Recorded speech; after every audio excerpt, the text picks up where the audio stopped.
Nossa Senhora pediu para ver. Ele mostrou as rosas e Nossa Senhora pegou uma por uma dessas rosas, ela abençoou uma por uma dessas rosas, ela pegou nas mãos e depois ela devolveu as rosas no pano. Ou seja, o pano, o aiate do candeeiro, não bastasse ter a imagem milagrosa gravada nele, Nossa Senhora tocou naquele pano. Ela colocou as rosas e ela ajudou o candeeiro a fechar aquilo. E o que Nossa Senhora disse? Vá até o bispo e mostre só para o bispo. O candeeiro foi. Ele falou: agora o bispo vai acreditar. Voltou para lá. Quando ele chegou, mais um chá de cabelo. E o bispo tinha os empregados e tinha um padre também, que trabalhava junto com o bispo. E o pessoal falou assim: o que você está trazendo aí? Ele falou: não, eu estou trazendo aqui, é para o bispo. Nossa Senhora falou que é para o bispo. Falou: não, mas a gente trabalha com ele, mostrar para nós é mostrar para ele. Nós somos os olhos do bispo. Ele falou: não, não é o que Nossa Senhora falou. Ela falou para mostrar para o bispo. E começaram a perturbar o candeeiro. E chegou no ponto que esse empregado e o padre começaram a perder a paciência e foram para cima do candeeiro, tentando puxar a ponta do pano para ver o que tinha.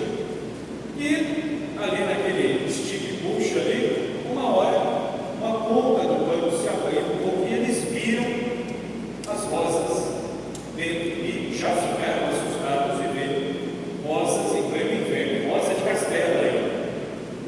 E aí o que acontece? Um desses empregados do bispo estendeu a mão para puxar a rosa. Quando ele aproximava a mão, a rosa parecia que estava impressa no pano, não parecia real. Quando ele tirava a mão, a rosa era real. E eles notaram então que algo de muito estranho, o bispo atendeu rapidinho. Eles voltaram para dentro, chamaram o bispo e falaram: olha, o candeeiro voltou e me parece que ele trouxe, parece essa rosa ali e tal. O bispo manda ele entrar na sala e existiam ali parentes do bispo que estavam na sala, empregados do bispado, 2 padres e um bispo e o candeeiro. Ao todo, 13 pessoas dentro da sala. E quando o candeeiro entrou, Dom João de Zumar, ele falou: e aí, meu filho, o que você tem? Ele falou: eu trouxe aquilo que Nossa Senhora mandou me mostrar. E aí ele estendeu o pano e as rosas caíram no chão. E aí vem o detalhe mais interessante. Quando ele abriu o pano, a imagem de Nossa Senhora não estava gravada no pano. Quando ele abre o pano, a imagem foi se gravando no pano à vista das 13 pessoas que estavam na sala. O milagre aconteceu ali.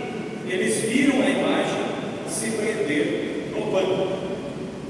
E aí, o Dom João de Zumar, o bispo, ele se ajoelha e chora copiosamente, pedindo perdão pela sua dúvida. Mas, aliás, o bispo tinha que duvidar, porque como bispo, como pastor, ele não pode permitir os fiéis acreditem em qualquer coisa. Então, na verdade, muita gente, é uma judiação, que muita gente pinta o bispo de Guadalupe como se ele fosse terrível, um homem sem fé. Pelo contrário, ele fez aquilo que é próprio da igreja, que é duvidar. Nós temos que duvidar, até que se prove o contrário. E aí o que o bispo fez? Ele fala para o candeeiro: desamarra esse pano. O pano foi desamarrado, aquelas pessoas beijaram o pano, e o bispo prendeu aquele aiate em cima do altar da capela particular do bispado e falou para o candeeiro: hoje você não vai embora, não, você vai dormir aqui, eu preciso conversar com você. E o bispo segurou o candeeiro por 5 dias lá, sem deixar o candeeiro ir embora, até que o candeeiro explicasse tudo, contasse tudo. E aí o bispo disse a candeeiro: então, nós temos de providenciar agora a casinha.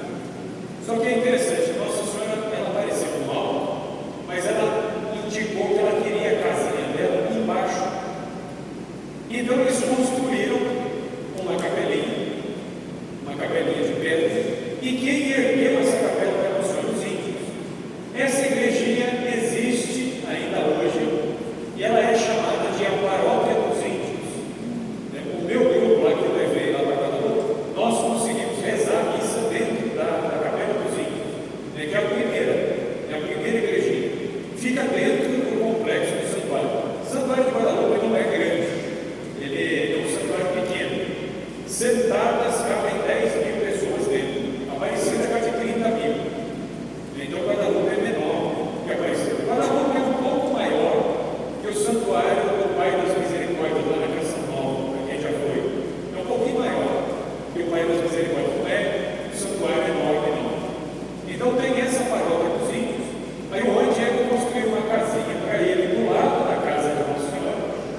foi acontecendo ao longo dos séculos. A basílica ela foi afundando. E atualmente, para quem tem problema de toque, gosta de tudo certinho, não pode ir lá, porque a igreja é torta. Você entra para rezar, você vê que a igreja ela é torta. A basílica antiga de Guadalupe ela é torta. Eu tirei umas fotos para mandar para minha mulher. Minha mulher tem que. Minha mulher fala, eu não gosto de rezar num lugar desse, não. Porque realmente é torto. Você olha até o altar, ela já está mais torto. Porque a basílica ela afundou. E curiosamente, ela afundou, mas ela não tem trinca na parede. E dá para usar, e tem missa, tem casamento, tem tudo dentro dela, assim. É só não ter labirintite, vai ficar sendo de lado, assim. Você vê essa parede lá tá mais alta que aqui, você vê que os quadros também fora eu não percebi tanto, porque como eu não enxergo direito, quando eu entrei, eu achei que era minha vista, como a gente não. Depois eu falei, não está torto mesmo, Então, realmente ela afundou um pouco. A basílica antiga. Nos anos 70, eles construíram a basílica nova. Essa basílica nova, ela tem 1.200 macacos hidráulicos para não afundar, debaixo da fundação dela. E ela também foi construída já pensando em terremoto. Não pode ter terremoto, pode ter que. A basílica nova está bem assentada. E a imagem original, hoje, está na basílica nova de Guadalupe. Então, foi construída a casinha para Nossa Senhora. E aí o bispo ele falou, eu só vou deixar a imagem sair da minha casa quando a capelinha de Nossa Senhora estiver pronta. E aí quando for pronta, o bispo mandou colocar a imagem na moldura. E o mais interessante, a imagem não tinha vidro. Ela não tinha vidro. Ela ficou mais de 200 anos sem vidro. O que isso significa? Que as pessoas que iam até lá voltavam com a mão, beijavam, passavam objetos na imagem original. O mais curioso, o material da tilma, o poncho do índio, onde a imagem se imprimiu, ele dura no máximo 30 anos. E é uma fibra grossa, parece fibra de pano de chão, pano de limpeza, parece aqui uma fibra mais grossa e dura 30 anos no máximo. O pano está lá, vai fazer 500 já. 500 anos que ele está lá. E eu não sei quantos anos de uso já tinha antes disso. Então, quer dizer, é um milagre permanente. O fato de ter ficado exposto e não ter se desmanchado também é um outro milagre. Outra coisa muito curiosa, quando a imagem estava sendo levada em procissão, uma tribo de indígenas que eram hostis à fé católica, mas depois que os indígenas viram a imagem da Guadalupe, o número de batismos disparou, assim, aumentou muito. Então, por isso que Nossa Senhora foi a grande evangelizadora do México, porque os indígenas queriam o batismo, a graça do batismo.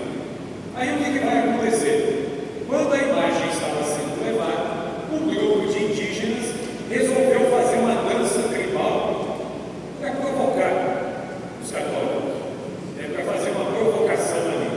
E nessa brincadeira, eles ficaram tangendo umas buzinas, uns instrumentos para atrapalhar a procissão, enquanto Nossa Senhora vinha.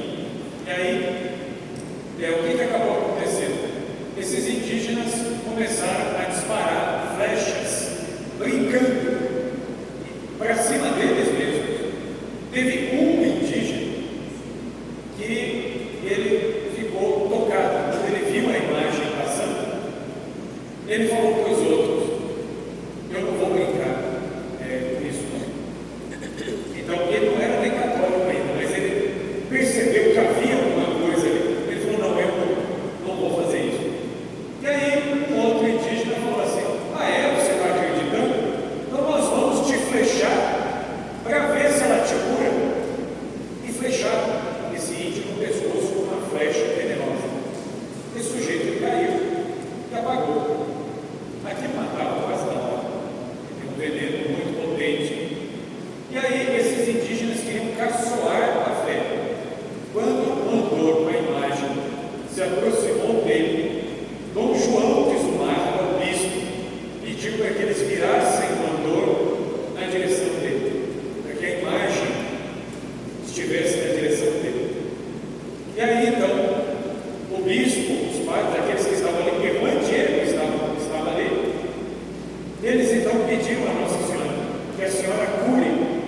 esse homem estava morto.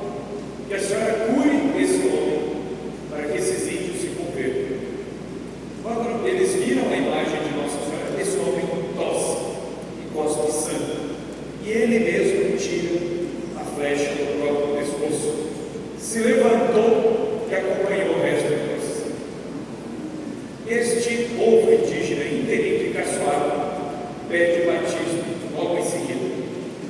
Então foram muitos prodígios que começam a acontecer diante da imagem de Guadalupe. A fama se espalha. Nessa época, a fama chega na Espanha.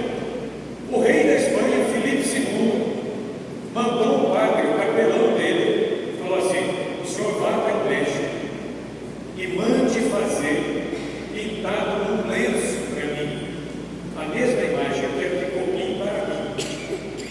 E aí chega a primeira cópia da imagem na mão do rei da Espanha.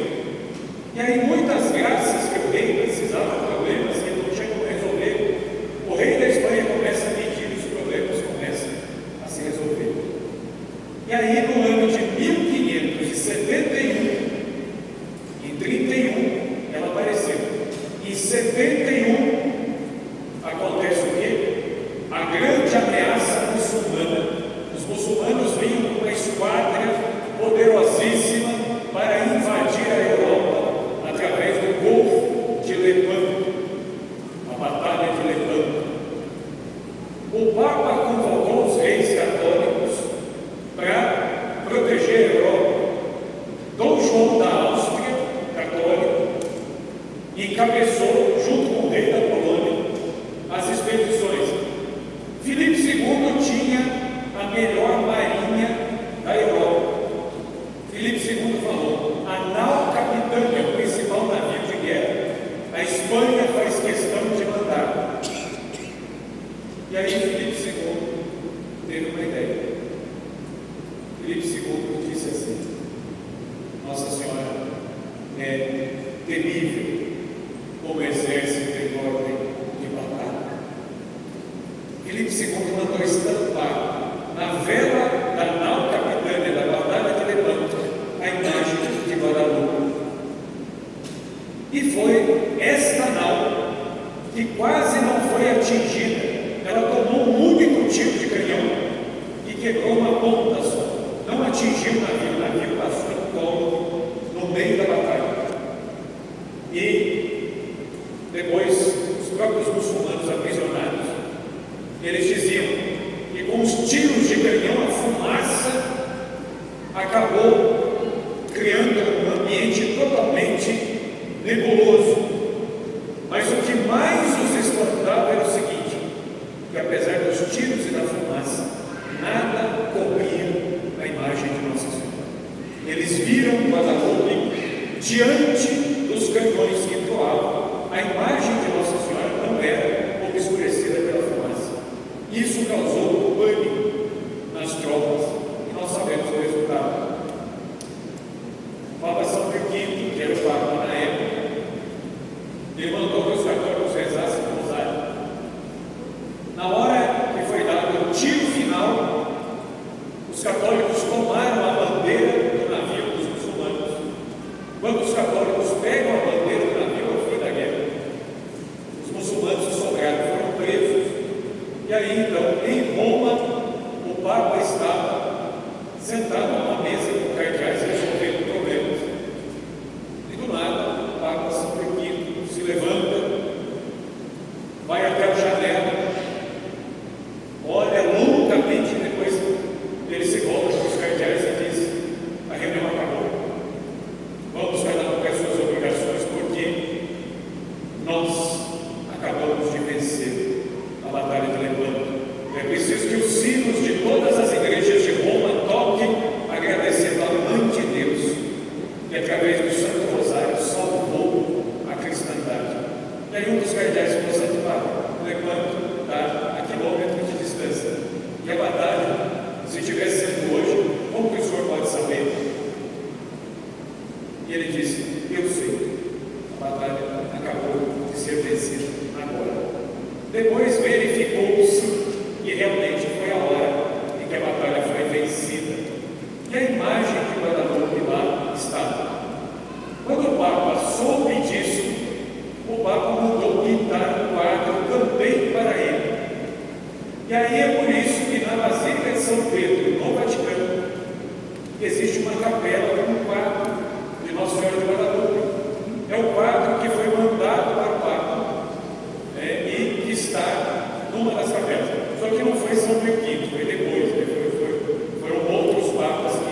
na veneração deste tipo de Maria. Por quê?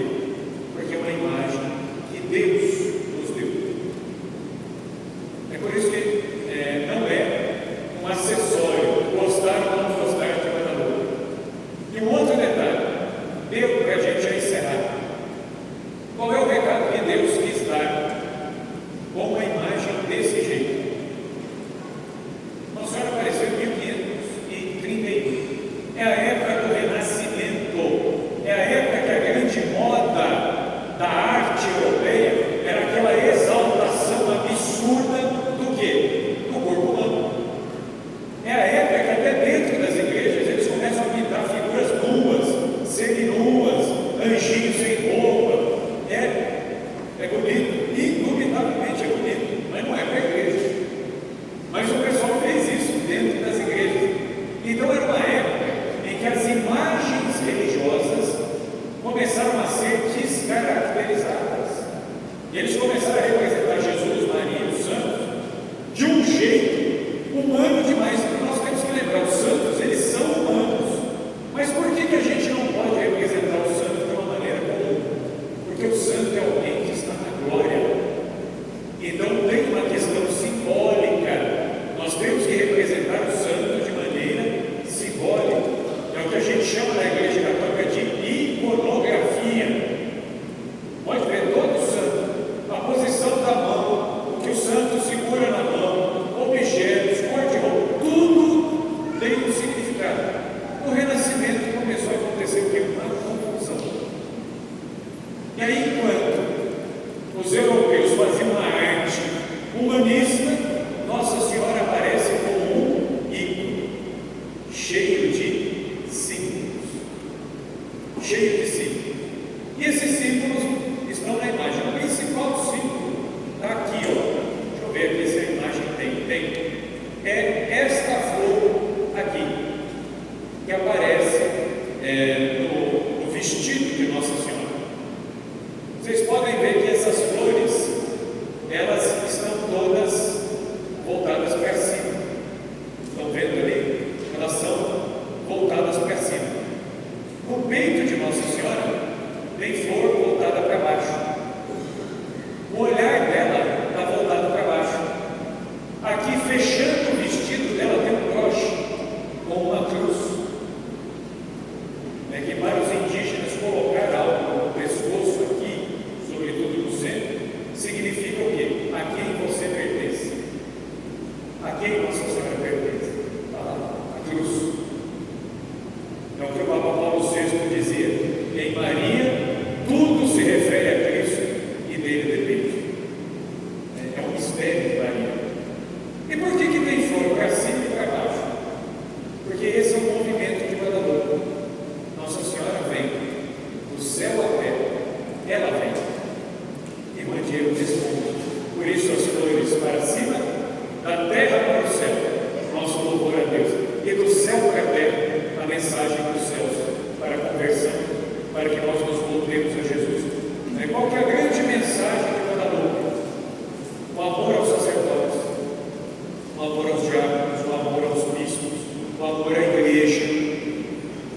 Essa é uma das mensagens de Guadalupe. Outra mensagem de Guadalupe, a importância da devoção a Nossa Senhora.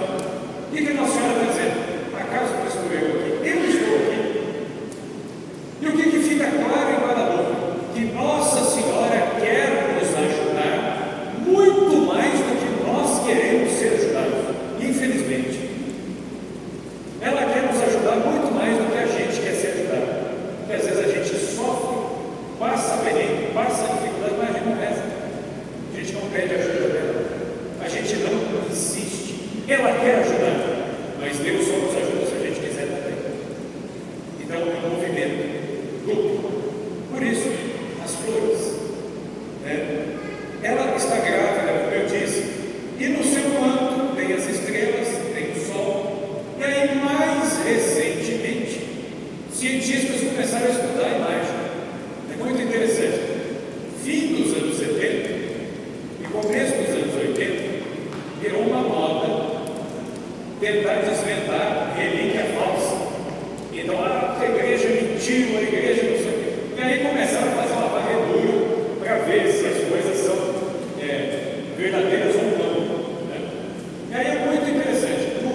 olhou e fez o quê? Levou para a sacristia, colocou no piso, no chão e jogou ácido de nitrato em cima, porque o nitrato tira tinta. Só que nitrato em cima de um tecido fino, como o pano da tinta, o nitrato ia comer o tecido. Essa é uma freira. Veja bem, não é uma pessoa de outra religião, não, é uma freira. Fez isso aí. Aí ela jogou o nitrato, deixou reagindo lá e foi cuidar das outras coisas. Quando ela voltou, e para a surpresa dela, o que ela viu? A imagem do mesmo jeito que estava antes. Depois teve uma outra ocasião que tentaram ferver o pano para ver se a tinta soltava, né? Olha que beleza, eles estão testando para ver, né, se dava certo. Daí, muito bem, depois teve um padre que foi reitor de Guadalupe, ele achou que a imagem estava muito pobrinha, falou, não, tem que dar uma enfeitada, porque o pano tem uns espaços vazios aqui do lado. O que ele fez? Chamou um artista, tirou o vidro da imagem, falou, pinta os anjinhos aqui do lado, dá uma preenchida aqui. Aí veio um artista, encheu de anjinho, colocou umas flores lá, não contente, ele falou, melhorou, mas não está bom ainda, vamos dar um gás aqui. Ele chamou um prateiro, sujeito que trabalha com prata, e falou para o sujeito, está vendo essa lua aqui? Parece dois chifres aqui, eu quero que você faça de prata, eu vou espetar no pano, para ficar mais brilhoso de longe. Quem olhar vai achar mais bonito assim. Colocou a lua de prata, pintou os anjinhos, colocou uns adereços ainda de prata, espetado no quadro assim, né, dentro da lua, falou, vai ficar bom.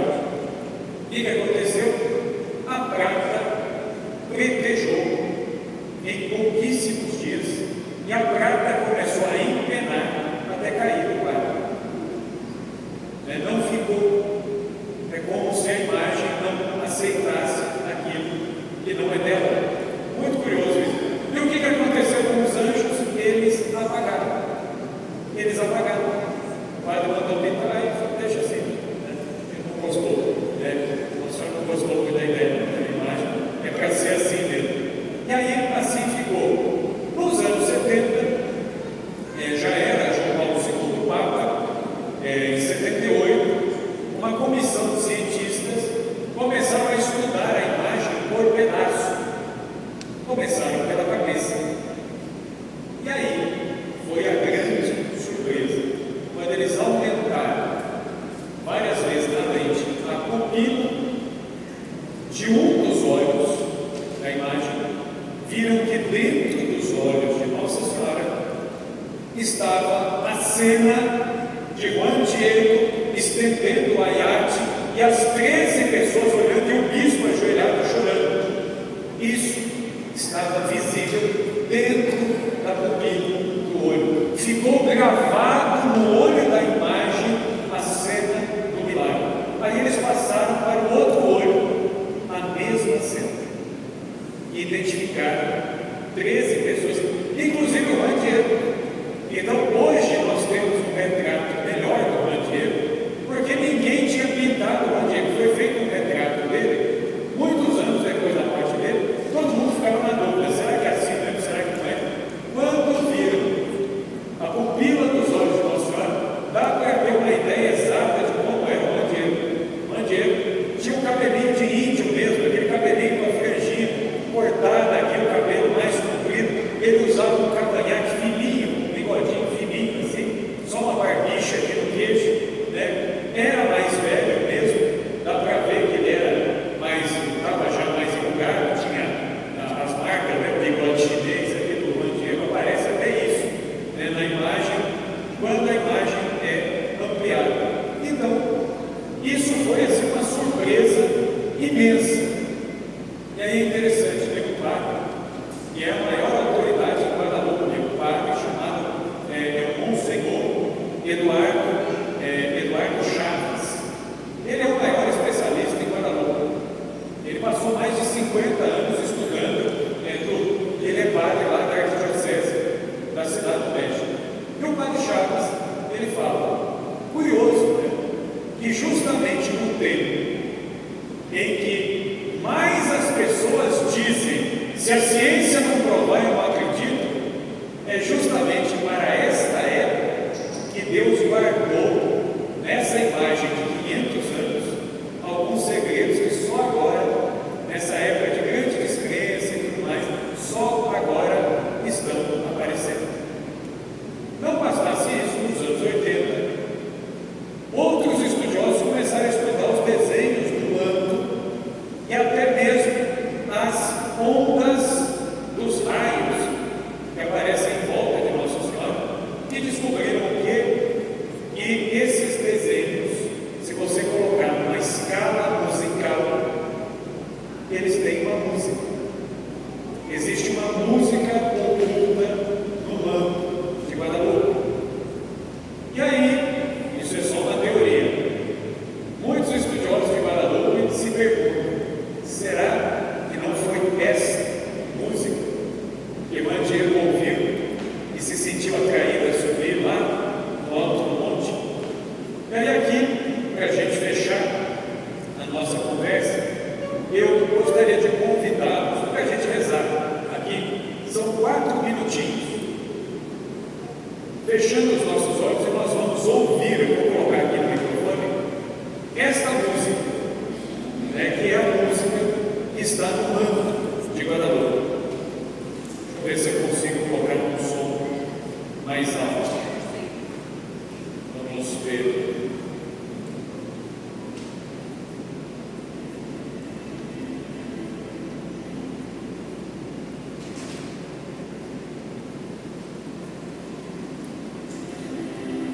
Ela é baixinha mesmo.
Nossa Senhora de Guadalupe nos guarde, nos abençoe, olhe por nós. E como ela mesma disse, que todos aqueles que se aproximassem dela, era desejo dela cuidar de cada um desses filhos. Então que nós tenhamos esta confiança e encerrando aqui, recomendo aqui para quem quiser se aprofundar na história, tem um livrinho, que ele é pequenininho, é muito bom. Vocês acham fácil para comprar esse livrinho? Ele se chama O Milagre de Guadalupe, do Henrique Loaiza. Tudo isso aqui que eu falei tem aqui. E aqui tem um texto original do depoimento do Bandiero. É um texto curtinho, gostoso de ler, mas sentado, você consegue ler isso aqui. Então, O Milagre de Guadalupe, de Henrique Loaiza. Tá bom? Então fica a recomendação para que vocês leiam, conheçam mais.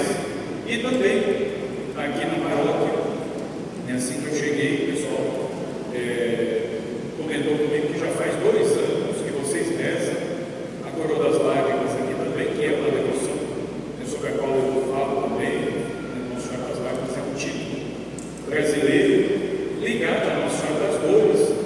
As dores e as lágrimas têm tudo a ver.